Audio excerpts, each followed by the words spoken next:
اچھا ایسا بدبخت یہ بھی اور اس کے ماننے والے بھی کہ آج اس کو واصل جہنم ہوئے اتنا عرصہ گزر چکا، مگر افسوس ان لوگوں کی عقل پر کہ جو اب بھی اس کو نبی مانتے ہیں۔ باقاعدہ ان کا یہ جو مردہ خانہ ہے، یہ گڑی شاہ سے تھوڑا پہلے آتا ہے، وہاں پر باقاعدہ لوگ جاتے ہیں۔ میرا تو روزانہ وہاں سے گزر ہوتا ہے، صبح بھی جاتا ہوں، دوپہر کو واپس آتا ہوں، تو میں خود اپنی آنکھوں سے دیکھتا ہوں لوگ وہاں پر جا رہے ہیں، آ رہے ہیں، جا رہے ہیں، آ رہے ہیں۔ تو اب ظاہر بات ہے وہاں پر جائے گا وہی جو ان کا ہوگا۔ سمجھ نہیں آتی امام الانبیاء صلی اللہ علیہ وسلم کی ذات گرامی کے اندر ان لوگوں کو کون سی چیز ہے جو نظر نہیں آئی تو جس کی وجہ سے یہ اس ملعون کو نبی ماننے کے لیے تیار ہو گئے۔ امام الانبیاء صلی اللہ علیہ وسلم، آپ کا حسن بے مثال، علم بے مثال، صفات بے مثال، سر سے پاؤں تک رب تعالیٰ نے ہر عضو پاک کو بے مثال بنا دیا، بلکہ آپ سرکار کو اللہ پاک نے اتنا حسن عطا کر دیا کہ جو مقام و مرتبہ اور جو شان رب تعالیٰ نے سارے انبیاء کو عطا کی، ان ساری شانوں کو اکٹھا کر کے اللہ نے اپنے محبوب مصطفیٰ کے دامن کے اندر سمو دیا۔ اتنی عظمت و شان کے مالک کو چھوڑ کر ایک جھوٹے کے پیچھے چلنا،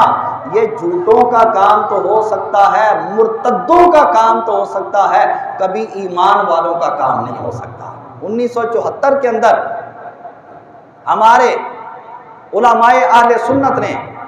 اسمبلی کے اندر آواز بلند کی کہ ان مرتدوں کو غیر مسلم اقلیت قرار دیا جائے، اور ہم سلام پیش کرتے ہیں اپنے ان بزرگ علماء کو جن میں حضرت علامہ امام اہل سنت علامہ شاہ احمد نورانی صدیقی رحمۃ اللہ تعالی علیہ اور ان کے دیگر رفقاء علماء کرام، ان سب کو ہم سلام پیش کرتے ہیں کہ انہوں نے اتنا بڑا کارنامہ سر انجام دیتے ہوئے ان کو غیر مسلم اقلیت قرار دلوایا۔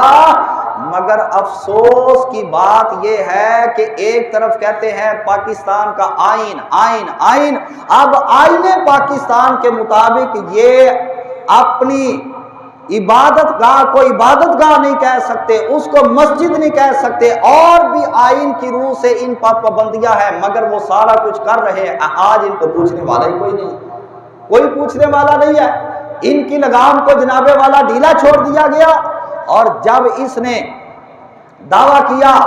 اور یہ کہنے لگا کہ کوئی آئے جو آ کر مجھ سے بات کرے، یہ سمجھا تھا کہ میرے سامنے کوئی نہیں آئے گا،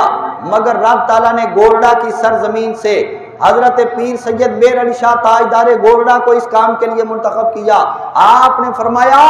میں آتا ہوں۔ پیر صاحب رحمت اللہ تعالی علیہ لاہور کے اندر تشریف لے آئے، اور 6 دن گزر گئے، یہ بدبخت نہیں آیا،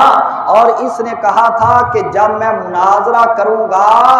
تو میرے ساتھ گفتگو کرنے کے لیے کم از کم 40 بندے میرے مد مقابل ہوں گے تو تب میں گفتگو کروں گا۔